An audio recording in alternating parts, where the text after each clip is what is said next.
በስመ አብ ወወልድ ወመንፈስ ቅዱስ አሐዱ አምላክ አሜን። የተወደዳችሁ የልዑል እግዚአብሔር ቤተሰቦች የእናታችን የቅድስት ድንግል ማርያም የአስራት የቃል ኪዳን የበረከት ልጆች የጻድቃን የሰማዕታት ወዳጆች በወደደንና ባፈቀረን በልዑል እግዚአብሔር ፍጹም ሰላም እላችኋለሁ። እንደምን ዋላችሁ? እንደምን ለይሳ ደረሳችሁ? አሜን። እንደ ኃጢአታችንና እንደ በደላችን ብዛት ሳይሆን እንደ ምሕረትና እንደ ቸርነቱ ተመልክቶ እስከ ሰዓት ያደረሰን የአባቶቻችን አምላክ ልዑል እግዚአብሔር ስሙ የተመሰገነ ይሁንልን። እርሱን ጠርተን እርሷን የማንተዋት ንጽሕተ ንጹሐን ቅድስተ ቅዱሳን ቅድስት እናታችን ድንግል ማርያም ዘላለማዊ ስሟ የተመሰገነ ይሁንልን። እንግዲህ እንደ እግዚአብሔር አምላካችን መልካምና በጎ ፍቃድ ዛሬ የምንማማረው ነሐሴ 13 ቀን በዓለ ደብረ ታቦርን በታላቅ ድምቀት እናከብራለን። ይህንን ክብረ በዓል ስለምንድን ነው የምናከብረው? በዚህ ዕለት ምን የተከናወነበት ዕለት ስለሆነን የሚለውን እንደ እግዚአብሔር አምላካችን መልካምና በጎ ፍቃድ ዛሬ አጠር አድርገን እንማማራለን። እንግዲህ የሚያስተምረን እግዚአብሔር ነው፣ የሚመክረን እግዚአብሔር ነው፣ የሚገስጸን እግዚአብሔር ነው። እርሱ በመካከላችን ተገኝቶ የጎደለውን አሟልቶ የተጣመመውን አቃንቶ በአፈ መላእክት አርሞ ያስተምረን ይመክረን ይገስጸን ዘንድ የእርሱ መልካምና በጎ ፍቃዱ ይሆንልን። የእናታችን የንጽሕተ ንጹሐን የቅድስተ ቅዱሳን የቅድስት እናታችን የድንግል ማርያም ምልጃ ተራዳይነቷ በረከቷ ሁሉ በሁላችን ላይ ይደርብን። እንግዲህ ወደ ዛሬው ትምህርታችን ስንገባ ታዲያ በየዓመቱ ነሐሴ 13 ቀን በዓለ ደብረ ታቦርን በታላቅ ድምቀት እናከብራለን። ይህ በዓል ከጌታችን ከመድኃኒታችን ከኢየሱስ ክርስቶስ ከ9 አበይት በዓላት መካከል አንዱ ነው። ይህንን ክብረ በዓል ታዲያ ስለምንድን ነው የምናከብረው ስንል ይህንን ክብረ በዓል የምናከብርበት ምክንያት ጌታችን መድኃኒታችን ኢየሱስ ክርስቶስ በደብረ ታቦር ተራራ ላይ ብርሃነ መለኮቱን የገለጠበት እንዲሁም ደግሞ የብሉይና የሐዲስ ኪዳን አበው በአንድነት ተገኝተው በሕያዋንና በሙታን ላይ ስልጣን ያለው አምላክ መሆኑ የተመሰከረበትና ምስጢረ ሥላሴ የተገለጠበት ታላቅ ዕለት ስለሆነ ነው። ታሪኩ በሦስቱ ወንጌላት ላይ ተጽፎልን እናገኛለን። ጌታችን መድኃኒታችን ኢየሱስ ክርስቶስ ሌሎቹን ሐዋርያት ከእግረ ደብር ወይም ደግሞ ከተራራው ስር ትቷቸው የምስጢር ደቀ መዛሙርት የሚባሉትን በእምነት በተስፋ በፍቅር የሚመሰሉትን ሦስቱን እነዚህ ሦስቱ ደግሞ ማናቸው ስንል ጴጥሮስን ያዕቆብንና ዮሐንስን ይዟቸው ወደ ተራራ ወጣ። ወደ ተራራ ይዟቸው ከወጣ በኋላ ደግሞ የሞተውን ሙሴን ከዓመታት በኋላ አምጥቶ የተሰወረውን ኤልያስንም ደግሞ ከብሔረ ሕያዋን አምጥቶ የሕያዋን አምላክና የሙታን አስነሻቸው እርሱ መሆኑን የገለጸበት ታላቅ ምስጢር የተከናወነበት ዕለት ነው። ይህ በዓለ ደብረ ታቦር ማለት ነው። ይህንንም የማቴዎስ ወንጌል ምዕራፍ 17 ስትመለከቱ ታገኛላችሁ። ታዲያ ጌታችን ብርሃነ መለኮቱን የገለጠበት ዕለት ነው ብለን ብቻ ማለፍ ሳይሆን ታሪኩን ከብዙ በጥቂቱ ልናውቅ ያስፈልጋልና ታሪኩ እንደምንድን ነው ካልን ጌታችንና መድኃኒታችን ኢየሱስ ክርስቶስ በፊልጵስዩስ ቂሳርያ ለደቀ መዛሙርቱ አንድ ጥያቄ አቅርቦላቸው ነበረ። ምን የሚል ጥያቄ ካልን ሰዎች የሰውን ልጅ ማን ይሉታል ብሎ ጠይቋቸው ነበረ።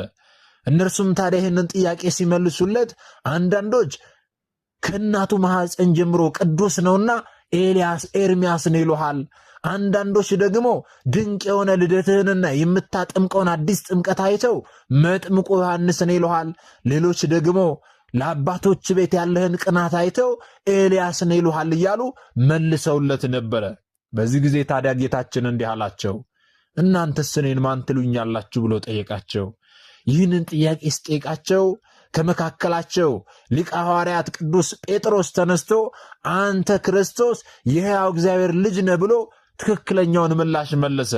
ጌታችንም በዚህ ጊዜ ታዲያ የዮና ልጅ ስምዖን ሆይ በሰማይ ያለው አባቴ እንጂ ሥጋና ደም ወይም ደግሞ ምድራዊ መምህር ይህንን አልገለጠልህምና ብፁዕ ነህ ብሎ መልሶለታል። አስተውሉ።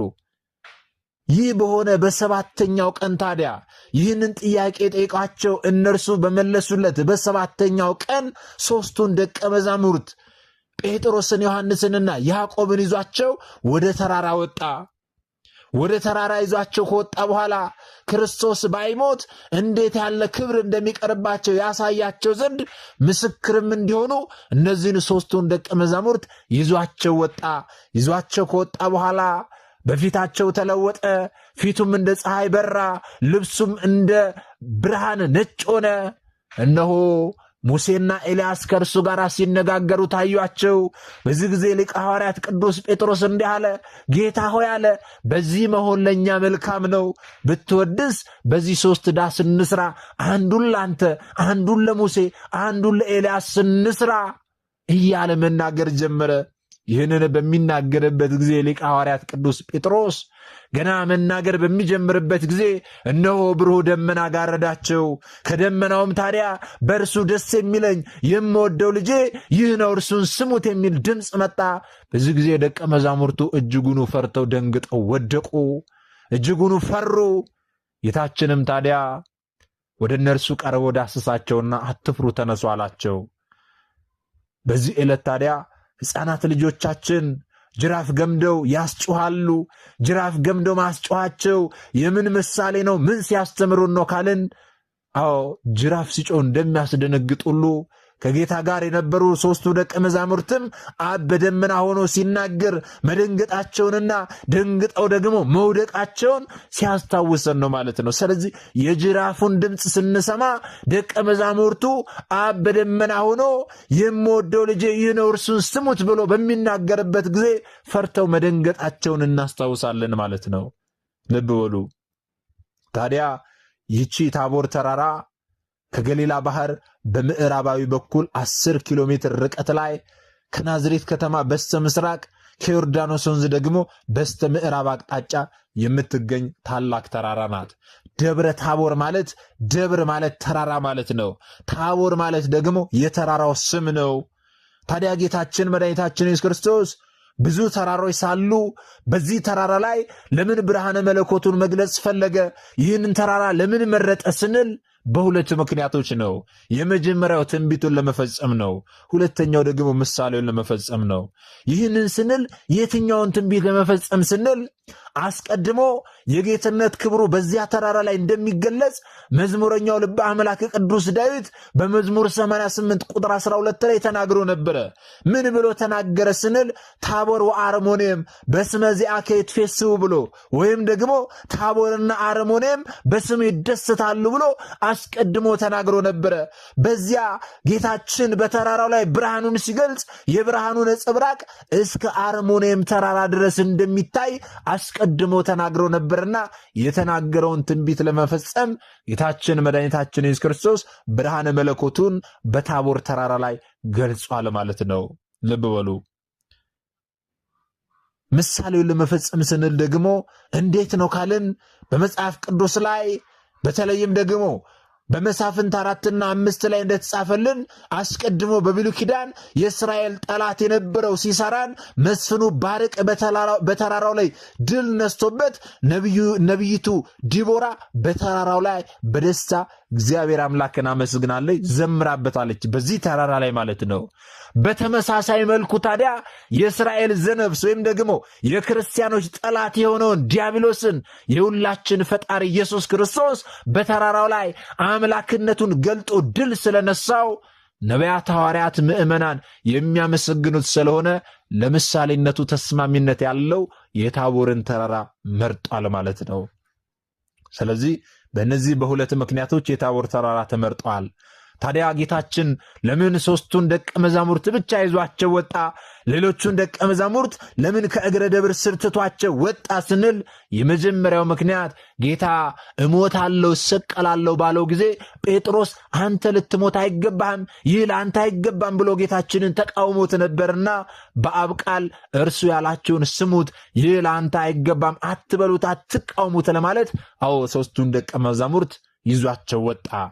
አንድም ደግሞ ጌታችን እናንተስ እኔን ማን ትሉኛላችሁ ብሎ ደቀ መዛሙርቱን በጠየቃቸው ጊዜ ጴጥሮስ አንተ የሕያው እግዚአብሔር ልጅ ነህ ብሎ መልሶለት ነበርና አብም ታዲያ በዚህ ዕለት ልክ ነህ፣ እመለክበት ዘንድ ለተዋህዶ የመረጥኩት የምወደው ልጄ ይህ ነው ብሎ ለማረጋገጥ 3ቱን ደቀ መዛሙርት ይዟቸው ወጥቷል ማለት ነው።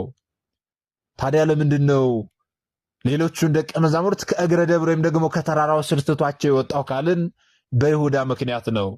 ይህስ እንደምንድነው ካልን በትንቢተ ኢሳይያስ ምዕራፍ 26 ቁጥር 13 ላይ ኃጥእ ሰው የእግዚአብሔርን ክብር እንዳያይ ያርቁታል ይላል። ለምንድነው እንዲህ ሆነው ካልን በይሁዳ ምክንያት ነው።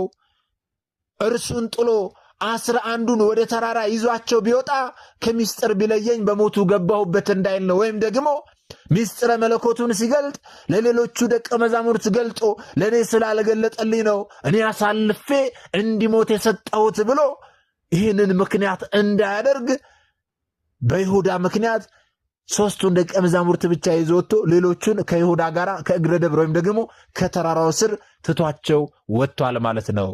ይህንን ስንል ታዲያ ያም ቢሆን ታዲያ በይሁዳ ምክንያት እንዴት ደቀ መዛሙርቱ የቀሩት ደቀ መዛሙርት ይህንን ይከለከላሉ ካልን አልተከለከሉም። በርዕሰ ደብር ወይም ደግሞ በተራራው አናት ላይ ለ3ቱ ደቀ መዛሙርት የተገለጸው ምስጢር በእግረ ደብር ወይም ደግሞ በተራራው ግርጌ ለነበሩት ለሌሎቹም ደቀ መዛሙርት ተገልጦላቸዋል ከይሁዳ በስተቀር ማለት ነው። አስተውሉ። ስለዚህ በተራራው ላይ የተከናወነው ምስጢር ሁሉ ከተራራው እግርጌ ወይም ደግሞ ስር ለነበሩ ደቀ መዛሙርት ተገልጦላቸዋል። ታዲያ ይህንን ከተመለከትን ደግሞ ሙሴንና ኤልያስን ጌታችን ለምን አመጣቸው የሚለውን ደግሞ ልናውቅ ያስፈልጋል። ሙሴን ለምን አመጣው ስንል ሙሴ በአንድ ወቅት እግዚአብሔር አምላክን አንድ ጥያቄ ጠይቆት ነበረ። ምን ብሎ ካልን በዚህ በኦሪት ዘጸአት ምዕራፍ 33 ቁጥር 13 ላይ በአንተ ዘንድ ባለሟልነትን ማግኘቴ እውነት ከሆነስ ፊት ለፊት ተገልጸልኝ ልህና በአንተ ዘንድ ባለሟልነትን ማግኘቴን ልወቀው ሲል ጠይቆት ነበረ እግዚአብሔር አምላክን። እግዚአብሔር አምላክም ታዲያ ጀርባዬን ታያለህ ፊቴን ግን አታይም ብሎ መልሶለት ነበረ። በዚህም በዓል ላይ ወይም ደግሞ ብርሃነ መለኮቱን በሚገልጥበትም ዕለት ታዲያ ሙሴ ከሞቱት ወገን መጥቶ ታያለህ የተባለውን ነገር አይቷል ማለት ነው። የዚህ ኃይለ ቃል ትርጓሜና ሐተታ በዚህ በደብረ ታቦር ዕለት ተፈጽመዋል። ይህንን ቃል ጌታችን መናገሩ 5500 ዘመን ሲፈጸም ሰው ሆኜ ሥጋ ለብሼ ኋላ በደብረ ታቦር እስክገለጽልህ ድረስ አንተም በመቃብር ተወስነ ትኖራለህ፣ ከዚያ በኋላ ጀርባዬን ታያለህ ማለቱ ነበረ። ይህንን ማለቱ እንደሆነ ደግሞ የታወቀው በደብረ ታቦር ሙሴን ከብሔረ ሙታን አምጥቶ ባቆመው ጊዜ ነበረ። ከሞቱት ወገን ሙሴን ጠርቶ ባቆመው ጊዜ ማለት ነው። ስለዚህ ሙሴ ታያለህ የተባለውን አየ ማለት ነው። በዚህ ምክንያት ሙሴ ተጠራል አንድም ማለት ነው። ኤልያስን ስለምን ጠራው ለምን አመጣው ካልን ልዑል እግዚአብሔር ነቢዩ ኤልያስን አንተ በኋላኛው ዘመን ምስክር ትሆነኛለህ ብሎት ነበረ። ይህ ኃይለ ቃል ኤልያስ ከብሔረ ሕያዋን መጥቶ የኔን የኤልያስን ጌታ ማን ኤልያስ ነው ይሉታል፣ የኔን የኤልያስን ፈጣሪ ማን ነው ኤልያስ የሚለው ብሎ ስለ ጌታችን መድኃኒታችን ኢየሱስ ክርስቶስ አምላክነት በዚህ በደብረ ታቦር ተራራ ላይ መሰከረ ማለት ነው። ስለዚህ ሙሴ ታያለህ የተባለውን አየ፣ ኤልያስም ደግሞ ትመሰክራለህ የተባለውን መሰከረ። አስተውሉ። አንድም ደግሞ ሙሴንና ኤልያስን ለምን አመጣቸው ካልን በፊልጵስዩስ ቂሳርያ ጌታችን ሐዋርያትን ሰዎች የሰው ልጅ ማን ይሉታል ብሎ በጠየቃቸው ጊዜ ሲመልሱ ሙሴ ነው ይሉሃል፣ ኤልያስ ነው ይሉሃል እያሉ መልሰውለት ነበርና የኤልያስ አምላክ መሆኑን የሙሴም አምላክ መሆኑን ሙሴ ከመቃብር መጥቶ ስለ ጌታችን አምላክነት መሰከረ። ሙሴ ከሞቱት ወገን መምጣቱ እግዚአብሔር አምላካችን የሙታንም አስነሻቸው ገዣቸው እርሱ መሆኑን ሲያጠይቅ ነው። የሙሴም አምላክ መሆኑን ሲያጠይቅ ነው። ኤልያስም ደግሞ ካልሞቱት ከተሰወሩት መጥቶ ስለ ጌታችን አምላክነት መመስከሩ የሕያዋንም አምላክ መሆኑን ሲያጠይቅ ነው ማለት ነው። ልብ በሉ። ስለዚህ ጌታችን በሙታንና በሕያዋን ላይ ስልጣን ያለው እንደሆነ ይታወቅ ዘንድ ሞተው ከተቀበሩት ሙሴን ከብሔረ ሕያዋን ደግሞ ኤልያስን አምጥቶ ሲነጋገር ታይቷል ማለት ነው። ልብ በሉ። ታዲያ በዚህ ታላቅ በዓል ላይ ጴጥሮስ አንድ ነገር ተናግሯል። ምን ተናግሯል ስንል ቅድም እንደተመለከትነው ጌታ ሆይ በዚህ መሆን ለኛ መልካም ነው ሲል ተናግሯል። ይህ የተለያየ ትርጓሜ አለው። ጴጥሮስ በዚህ መሆን ለኛ መልካም ነው ማለቱ ቃል በቃል ሲተረጎም ቅዱስ ጴጥሮስ ጌታ ሆይ በዚህ መሆን ለኛ መልካም ነው ማለቱ አንተ እያበላኝ እየፈወስከኝ፣ ሙሴ ደግሞ እነዚህ መከራ ያደርሱብኛል ይገሉኛል ያልኳቸውን ጸሐፍት ፈሪሳውያንን እንዳይመጡ በደመና እየጋረደ ቢመጡም እንኳን ደግሞ ኤልያስ እሳት እያዘነበ እያባረራቸው በዚህ መሆን ለኛ መልካም ነው ማለቱ ነው። ያስተውሉ። ቃል በቃል ስንመለከተው ሚስጥራዊ መልእክቱ ግን የኢየሱስ ክርስቶስ የባሕርይ አምላክነት በሚታመንበት ወልድ ዋሕድ በምትለው ሃይማኖት መኖር ለኛ መልካም ነው ማለቱ ነው። ሰይጣን ድል በተደረገበት በታቦር ተራራ ምሳሌም በምትሆን በወንጌል ሕይወት አንድም ደግሞ በቤተ ክርስቲያን መሆን ለኛ መልካም ነው ማለቱ ነው። አስተውሎ ወገኖቼ፣ የታቦር ተራራ የወንጌል ምሳሌ ናት። ተራራ ሲወጡት ያደክማል። ከወጡ በኋላ ግን ወደ ታች ቁልቁል ያለውን ነገር ስንመለከት ደስ ያሰኛል። ልክ እንደዛ ሁሉ ወንጌልን ሲማራት ትከብዳለች፣ ኋላ ግን ጽድቅንና ኃጢአትን ለይታ ስታሳውቅ ደስ ታሰኛለች። ወገኖቼ ታቦር ተራራ የቤተ ክርስቲያን ምሳሌ ናት። በታቦር ተራራ የብሉይ ኪዳን ነቢያት ኤልያስና ሙሴን ከአዲስ ኪዳን ደግሞ ሦስቱን ሐዋርያት በዚህ በታቦር ተራራ እንደተገኙ ሁሉ በቤተ ክርስቲያናችንም ደግሞ ብሉይ ኪዳንና አዲስ ኪዳን እንደሚነገርባት ያጠይቃል ማለት ነው። ሐዋርያት የሰበኩት ወንጌል አስቀድመው ነቢያት በምሳሌና በትንቢት የተናገሩት እንደሆንም ደግሞ ያስረዳናል ማለት ነው። እንዲሁም ደግሞ ታቦር ተራራ የቤተ ክርስቲያን ምሳሌ ናት ስንል በታቦር ተራራ ላይ ከባለ ትዳር ሙሴን ከደናግል ደግሞ ኤልያስን ጠርቶ በዚያ ቦታ ላይ እንደተገኙ ሁሉ በቤተ ክርስቲያናችንም በድንግልና የሚኖሩ መናንያን መነኮሳት፣ በሕግ በስርዓት የሚኖሩ ባለ ትዳሮችም ይገኛሉና አዎ ታቦር ተራራ በቤተ ክርስቲያን ትመሰላለች፣ ወይም ደግሞ ቤተ ክርስቲያን የታቦር ተራራ ምሳሌ ናት ማለት ነው። ልብ በሉ። ሌላው ታቦር ተራራ የመንግሥተ ሰማያት ምሳሌ ናት። አዎ ተራራ በቀላሉ አይወጣም። ሲወጣ ብዙ ችግር አለው፣ ብዙ ድካም አለው፣ በብዙ ልፋት ነው የሚወጣው። የእግዚአብሔርንም መንግሥት ለመውረስ ብዙ መልፋት እንደሚኖርብን ያጠይቃል፣ ያስረዳናል ማለት ነው። ስለዚህ ታቦር ተራራ የመንግሥተ ሰማያት ምሳሌ ናት። አስተውሉ። ታዲያ በታቦር ተራራ ላይ የብሉይ ኪዳን ነቢያት ከአዲስ ኪዳን ሐዋርያት ጋር እንደተገኙ መንግሥተ ሰማያትን ነቢያትም ሐዋርያትም አንድ ሆነው ይወርሷታልና ይህንንም ያጠይቃል። አስተውሉ። ቅድስት ቤተ ክርስቲያናችን ታዲያ በታቦር ተራራ ላይ የተከናወነውን በተግባር አሁንም በቤተ ክርስቲያናችን ውስጥ ስርዓት እያከናወነች በስርዓቱ እንኳን ትሰብከናለች። እንዴት ካልን ደግሞ በቅድስት ቤተ ክርስቲያናችን ለሥርዓተ ቅዳሴ የሚሰየሙ ካህናት ወይም ደግሞ ልዑካን 5 ናቸው። እነዚህ 5ቱ ደግሞ በደብረ ታቦር ከተከናወነው ምስጢር ጋር የሚያያዝ ቁጥር ነው። እንዴት ካልን ሙሴና ኤልያስ የካህናት፣ ጴጥሮስ፣ ዮሐንስ፣ ያዕቆብ ደግሞ የዲያቆናት ምሳሌ ናቸው። ጌታችን አምላካችን መድኃኒታችን ኢየሱስ ክርስቶስ ደግሞ የሊቀ ካህናት ምሳሌ ነው ማለት ነው። ዛሬ ሊቃውንት አባቶቻችን በሥርዓተ ቅዳሴው ጊዜ 5 ልዑክ ሆነው መሰየማቸው፣ ካህናቱ 2 መሆናቸው፣ ዲያቆናቱ ደግሞ 3 መሆናቸው በዚያ በደብረ ታቦር ተራራ ላይ ጌታችን ብርሃነ መለኮቱን በሚገልጽበት ጊዜ ጴጥሮስ፣ ዮሐንስ፣ ያዕቆብ እንደተገኙ ሙሴና ኤልያስም እንደተገኙ በአንድነት ደግሞ 5 መሆናቸውን ያንን ስንመለከት ቀጥታ በደብረ ታቦር ላይ የተከናወነውን ምስጢር እናስታውሳለንና እናስተውላለን ማለት ነው። በእውነት ይህችን ቤተክርስቲያን የሰጠን አምላካችን የተመሰገነ ይሁን። በነገሮች ሁሉ ክርስቶስን የምትሰብከንን፣ በነገሮች ሁሉ መጽሐፍ ቅዱስን የምትሰብከንን፣ በስርዓቶቿ ሁሉ ወንጌልን የምታስተምረንን፣ ሳትናገር በስርዓቷ ብቻ የምትሰብከውን ወንጌልን የምታስተምረውን ቤተ ክርስቲያናችንን የሰጠን አምላካችን በእውነት የተመሰገነ ይሁንልን። ስለዚህ በአጠቃላይ ይህ በዓለ ደብረ ታቦር የክርስቶስ የባሕርይ አምላክነት የተመሰከረበት፣ የሚስጥረ ሥላሴ ትምህርት የተሰጠበት፣ ፈጣሪ ከቅዱሳን ሰዎች ጋር የተገኘበት፣ በልበ ሐዋርያት የነበረ ሰይጣን ድል የተደረገበት፣ የሐዋርያት በተለይም ደግሞ የሦስቱ ባለሟልነት የተገለጠበት፣ አሉባልታና ወሬ የከሸፈበት፣ የቅዱሳንን ክብር ለሚያናንቁም ደግሞ ተራራም እንኳን ቅዱስ እንደሚባል የተማርንበት፣ የብሔረ ሕያዋን መኖር የተመሰከረበት፣ የትንሣኤ ሙታን ዋስትናም የተገለጠበት ታላቅ በዓል ነው ወገኖቼ። ስለዚህ ይህንን ክብረ በዓል ስለምንድን ነው የምናከብረው ስንል በእነዚህ ሁሉ ምክንያቶች ነው የምናከብረው። ታላላቅ ምስጢራት የተከናወኑበት ዕለት ስለሆነ ማለት ነው። በዚህ ዕለት ታዲያ ይህ ክብረ በዓል በሚከበርበት ዕለት ደግሞ የሚከናወኑ ሃይማኖታዊ ትውፊቶች አሉ። እነዚህ ሃይማኖታዊ ትውፊቶች ምንድን ናቸው ስንል በዚህ በዓል በታቦር የታየው የብርሃኑ ምሳሌ የሚሆን ችቦ ይበራል። ችቦ በሚበራበት ጊዜ በታቦር የታየው ብርሃኑን እንድናስታውስ እንድናስብ ነው።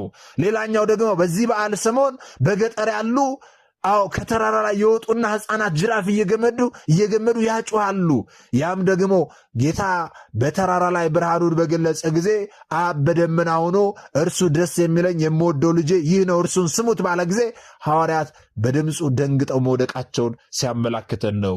እንዲሁም ደግሞ ሙልሙል ዳቦም ይጋገራል። ይህ ትውፊት ደግሞ ምንድን ነው ካልን ጌታ ብርሃኑን ሲገልጽ ብርሃኑ እስከ አርሞንኤም ተራራ ድረስ ያበራ ስለነበረ እረኞቹ ሌሊቱ ቀን መስሏቸው እዚያው ስለዋሉ መቆየታቸውን የተረዱት ልጆቻቸው እረኞች ከብቶቻቸው ሊጠብቁ ወጥተው ወደ ቤት ያልተመለሱት ልጆቻቸው ሲቆዩባቸው ቤተሰቦቻቸው ደግሞ ህብስት ይዘውላቸው ሙልሙል ዳቦ ይዘውላቸው ሄደዋልና የዚያ ምሳሌ እንደሆነ ቅድስት ቤተክርስቲያናችን ታስተምረናለች ማለት ነው። አስተውሉ። ስለዚህ በዚህ በበዓለ ደብረ ታቦር ዕለት እነዚህ ሃይማኖታዊ ትውፊቶች ይከናወናሉ። ከዚህ ጋር ተያይዞ ታዲያ የችቦ ማብራት ስርዓቱን በየዓመቱ ብዙ ሰዎች ይጠይቃሉ። መቼ ነው የሚበራው? በ12 ነው በ13 ነው ያሉ የተለያየ ጥያቄ የሚጠይቁ ሰዎች አሉ። እንደ ቅድስት ቤተክርስቲያናችን አስተምሮ እንደ ቀኖና ስርዓት መሰረት ይህ የችቦ ማብራት ስርዓት የሚከናወነው ነሐሴ 12 ቀን በዋዜማው ነው። ይህ ለምን ሆነ ካልን ደግሞ ነሐሴ 12 ቀን ችቦ የምናበራበት ምክንያት በቤተ ክርስቲያናችን ቀኖናና የቀን አቆጣጠር ስርዓት አዲስ ቀን የሚጀምረው ከምሽቱ 12 ሰዓት በኋላ ነው። ለዚህ ነው ለምሳሌ ዛሬ ሰኞ ከሆነ ሰኞ ከ12 ሰዓት በኋላ ውዳሴ ማርያም እንኳን ጸሎት ስንጸልይ የምናደርሰው የነገን ነው። ምክንያቱም ከ12 ሰዓት በኋላ እንደ ነገ ስለሚቆጠር ማለት ነው። ስለዚህ ነሐሴ 12 ቀን ምሽት ላይ በቤተ ክርስቲያናችን አቆጣጠር የነሐሴ 13 ቀን አዲስ የመግባ ዋዜማ ነው። በዚህ ምሽት ችቦ ማብራታችን ጌታችን በደብረ ታቦር ተራራ ላይ የገለጠውን ብርሃን ለማብሰር ነው። ሦስቱ ደቀ መዛሙርትና እረኞች የተቀበሉትን ብርሃንና ምስራች ይዘው የመጡበትን አጋጣሚ ለማሰብ የተደረገ ሃይማኖታዊ መሰረትነት ያለው ስርዓት ነው ማለት ነው። ስለዚህ ችቦ የምናበራው በ12 ማታ ላይ ነው ማለት ነው። ታዲያ በዚህ ጉዳይ ላይ አንዳንድ አድባራት በ12 አንዳንድ አድባራት ደግሞ በ13 ሲያበሩ እንመለከታለን። በ13 የሚያበሩት ስለምንድን ነው ካልን በ13 የሚያበሩት የበዓሉ ዋና ቀን በመሆኑ ምዕመናን ቀኑን ሙሉ በቅዳሴ በምስጋና በበዓል ውለው ሲያበቁ በምሽቱ ችቦ የሚያበሩት የበዓሉን ቀን ሙሉ ደስታ ለማጠቃለልና የብርሃኑን በዓል በሰላም ተፈጸመ ብለው እግዚአብሔር አምላክን ለማመስገን ነው። ይህ ደግሞ የበዓሉን ፍጻሜና ማጠቃለያ የሚያመላክት አካባቢያዊ ልማድ ነው። የቤተ ክርስቲያናችን ስርዓት በ12 ነው ቀድሞም ሲከናወን የነበረ ማለት ነው። አሁን ላይ ግን በአንዳንድ አድባራት ላይ በ13 ሲበራ ትመለከታላችሁ። ይህ ልማድ ነው። ይህንንም ደግሞ በየዓመቱ ልንነቃቀፍበት ልንጨቃጨቅበት አይገባም። በዚህ ሆነ ብለን ማለት ነው። ምክንያቱም ሁለቱም ዓላማቸው የጌታችን የመድኃኒታችን የኢየሱስ ክርስቶስን ብርሃን ለማሰብና ደስታቸውን ለመግለጽ እንጂ አንዱ ሌላውን የሚሽር ወይም ደግሞ አንዱ ሌላውን የሚቃረን አይደለም። ስለዚህ በ13 የሚያበሩትን ተማምረን ተመካክረን በ12 እንዲያበሩ ማድረግ፣ አለበለዚያ ግን በ13 ስላበሩ ልንነቅፋቸው ልንጨቃጭቅ አጀንዳ ልናደርገው አይገባም። ምክንያቱም ሁለቱም ዓላማው አንድ ስለሆነ ማለት ነው። ስለዚህ በ13 የሚያበሩትን በ12 የሚያበሩትን ሊነቅፉ አይገባም።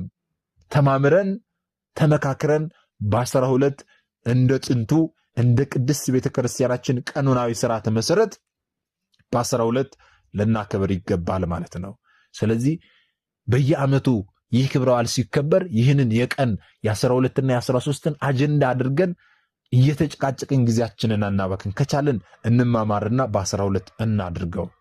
ካልሆነ ግን ቅዱስ ሲኖዶስ ወስኖ በዚህ ዕለት ብቻ ነው መሆን ያለበት እስከሚል ድረስ አንዱ አንዱን ሳይነቅፍ ዓላማው አንድ ስለሆነ በ12ም በ13ም ቢበራ ምንም የሚያፋልሰው ነገር የለም ማለት ነው። ስለዚህ እንደ ቅድስት ቤተክርስቲያናችን አስተምሮ ነሐሴ 12 ቀን ይበራል። ነሐሴ 12 ቀን ልታከብሩ ይገባል ማለት ነው። ስለዚህ ይህንን ከተመለከትን ዘንዳ ደግሞ በዓሉን ስናከብር ልናስተውል የሚገባ ነገር አለ። ወደ ራሳችን ሕይወት መልሰን ማለት ነው። ከዚህ ትምህርትኛ ምንድነው የምንማረው? ትምህርቱን ሰምተን ብቻ ማለፍ ነው ወይንስ ደግሞ ተምረን ወደ ራሳችን ሕይወት መቀየር አለብን የሚለው ልናውቅ ያስፈልጋል። ምክንያቱም ሁልጊዜ እንሰማለን፣ ግን የሰማነውን በተግባር መኖር ስለሚጠበቅብን ምንድነው የምንማረው ስንል ጌታችን መድኃኒታችን ኢየሱስ ክርስቶስ ሦስቱን ሐዋርያት ወደ ታቦር ተራራ ላይ ይዟቸው እንደወጣ ሁሉ እኛም ከዕለት ተዕለት ሕይወታችን ከምድር ምኞትና ከኃጢአት ግርጌ ተነስተን በጸሎትና በበጎ ምግባር ወደ መንፈሳዊ ከፍታ ልንወጣ ይገባናል። እንዲሁም ደግሞ አብ ከደመና ሆኖ እርሱን ስሙት እንዳለ የሕይወታችን መመሪያ ሊሆን የሚገባው የጌታችን የመድኃኒታችን የኢየሱስ ክርስቶስን ቃል መስማትን ነው። የዓለምን ከንቱ ወሬ ትተን የእግዚአብሔርን ቃል ሰምተን ልንታዘዝ ይገባናል ወገኖቼ። እርሱን ስሙት ያለው ቃል ዛሬም ለእኛ ይሠራል ወገኖቼ። አዎ እርሱን ልንሰማ ያስፈልጋል። የእግዚአብሔርን ቃል የእግዚአብሔርን ወንጌል ልንሰማ ያስፈልጋል ወገኖቼ። እንዲሁም ደግሞ ቅዱስ ጴጥሮስ በዚህ መሆን ለእኛ መልካም ነው እንዳለ እኛም በሃይማኖታችን ጸንተን በቅድስት ቤተ ክርስቲያን በቅዱሳት መጻሕፍት ትምህርትና በሚስጥራት ውስጥ መኖር ለእኛ ታላቅ ዕድልና በረከት መሆኑን ተረድተን ልንጠቀምበት ይገባል። በቅድስት ቤተ ክርስቲያናችን መኖር ለእኛ መልካም ነው ወገኖቼ። ስለዚህ ይህንን ልናደርግ ያስፈልጋል። ታዲያ ዛሬ በዓለ ደብረ ታቦርን ስለምን እንደምናከብር ከብዙ በጥቂቱ አጠር አድርገን ተማምረናል። ይህን የተማማርነውን ደግሞ ላልተማሩ እህት ወንድሞቻችን ልናስተምር ያስፈልጋል። ምክንያቱም እኛ የተማርነውን አስተምረን ቢሆን እኛ ያወቅነውን አሳውቀን ቢሆን ኖሮ ማንም ሀብተ ወልድና ስመ ክርስትና ሰጥታ ማኅተብ በአንገቱ ላይ ካሰረችበት ከቅድስት ቤተ ክርስቲያን ወጥቶ ወደ ሌሎች የሃይማኖት ተቋማት ባልሄደ ባልገባ ነበረ። ነገር ግን እኛ የተማርነውን ስለማናስተምር ያወቅነውን ስለማናሳውቅ ብዙ እህቶቻችንና ወንድሞቻችን እየሳቱ ነው ያሉትና የሳቱትንም ለመመለስ ያሉትንም ለማጽናት አሁን ላይ የተማርነውን ወደፊትም የምንማረውን የቤተ ክርስቲያናችንን አስተምሮ ልናስተምር ያስፈልጋል ማለት ነው። ይህንን እንድናደርግ ደግሞ እርሱ አምላካችን መድኃኒታችን ኢየሱስ ክርስቶስ ሁላችንንም ይርዳን። ለሌሎች ላልሰሙ ሰዎች እንዲዳረስም ደግሞ ይህ የዩቲዩብ አልጎሪዝሙ ደግሞ ለብዙ ሰዎች እንዲያሰራጨው ለማድረግም ደግሞ ይህንን ቪዲዮ ላይክ እያደረጋችሁ መጀመር ይኖርባቸዋል ማለት ነው። ብዙ ሰዎች አይተውት ላይክ ካላደረጉት ለብዙ ሰዎች ለሌሎች ሰዎች ተደራሽ አያደርገውም ማለት ነው። ብዙዎቻችን እናያለን፣ ግን ላይክ አናደርግም፣ ኮመንት አንጽፍም። ስለዚህ ቪዲዮዎች ይሰራሉ፣ ይለቀቃሉ፣ ግን የሚያዩ ሰዎች ጥቂቶች ናቸው። ጥቂቶች ጋር ብቻ ነው የሚደርሰው፣ ምክንያቱም እኛ ላይክ ስለማናደርግ ማለት ነው። ስለዚህ ላይክ እያደረግን የተሰማንንም ሀሳብ ደግሞ እየጻፍን ለብዙ ሰዎች እንዲዳረስ ላይክ በበዛ ቁጥር ዩቲዩብ አልጎሪዝሙ ራሱ ለብዙ ሰዎች እንዲዳረስ ያደርገዋልና ያንንም ልናደርግ ያስፈልጋል ማለት ነው።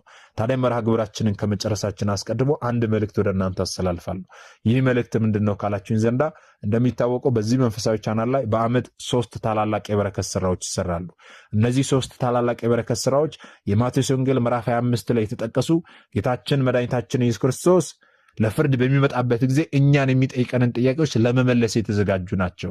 እነዚህ ምንድን ናቸው ካልን አዲስ ዓመትን ምክንያት ማድረግ የታሰሩ ወንድሞቻችንን እንጠይቃለን። በዚህም ደግሞ ታስሬ አልጠይቃችሁኝ የሚለውን ጥያቄ እንመልሳለን። የገና በዓልን ምክንያት ማድረግ ደግሞ ታምሜ አልጠይቃችሁኝ የሚለውን ጥያቄ እንመልሳለን። በዚህም ደግሞ የታመሙ ወንድሞቻችንን እየሄድን እንጎበኛለን፣ እንጠይቃለንና ታምሜ ያልጠየቃችሁኝ የሚለውን ጥያቄ እንመልሳለን ማለት ነው። የፋሲካ በዓልን ምክንያት አድርገን ደግሞ የተራቡ ወንድሞቻችንን እናበላለን፣ እናጠጣለን። ነዳያንን አንድ ቦታ ሰብስበን እንመግባለን። በዚህም ደግሞ ተርቤ አላበላችኝም፣ ተጠምቼ አላጠጣችኝ የሚለውን ጥያቄ እንመልሳለን ማለት ነው። ስለዚህ እነዚህን 3 ታላላቅ የበረከት ስራዎች በዚህ መንፈሳዊ ቻናል ላይ በዓመት 3 እንሰራለንና አሁን ከፊታችን የሚመጣውን አዲስ ዓመትን ምክንያት ማድረግ የታሰሩት ወንድሞቻችንን ለመጠየቅ መርሃ ግብር ይዘናልና ይህ መርሃ ግብር የሚሳካው ደግሞ ሁላችሁም አነሰ በዛ ሳትሉ የአቅማችሁን ተሳትፋችሁ ነውና ሁላችሁም የ100 ብር ቻሌንጅ ብለን ጀምረናል። የአቅማችሁን እያደረጋችሁ ከ100 ብር ጀምሮ እዚህ በረከት ስራ ላይ ልትሳተፉ ያስፈልጋል ማለት ነው። እንዴት ነው መሳተፈው? በምን አካውንት ነው መሳተፈው እያላችሁ የምትጠይቁ ሰዎች ካላችሁ የዚህ ቪዲዮ የኮመንት የመጀመሪያ ቦታ ላይ ሊንክ አስቀምጥላችኋለሁ። ያንን ሊንክ ስትጫኑ ሙሉ ዝርዝር መረጃው በጽሁፍ ይመጣላችኋል። እርሱን አንብባችሁ እዚህ በረከት ስራ ላይ መሳተፍ ትችላላችሁ ማለት ነው። እግዚአብሔር አምላካችን ሁላችንንም የበረከቱ ተካፋዮች ያደርገን።